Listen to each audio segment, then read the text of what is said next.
একটি ছোট্ট গ্রামে থাকতো এক দুষ্টু মেয়ে। তার নাম ছিল মিতু।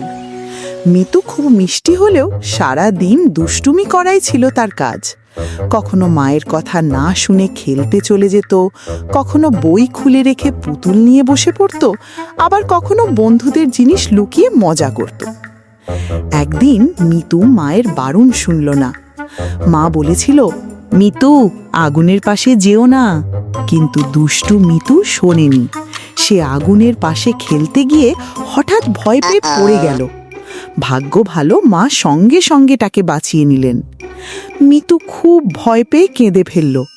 তখন মা আদর করে বললেন, দুষ্টুমি খারাপ নয়, কিন্তু কথা না শোনা বিপদ ডেকে আনে।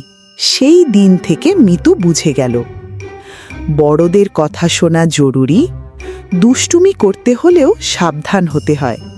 এরপর মিতু আগের মতোই হাসি খুশি থাকত, কিন্তু আর কারো কথা অবহেলা করত না। সবাই তাকে আরও বেশি ভালোবাসতে লাগলো। হার্ট।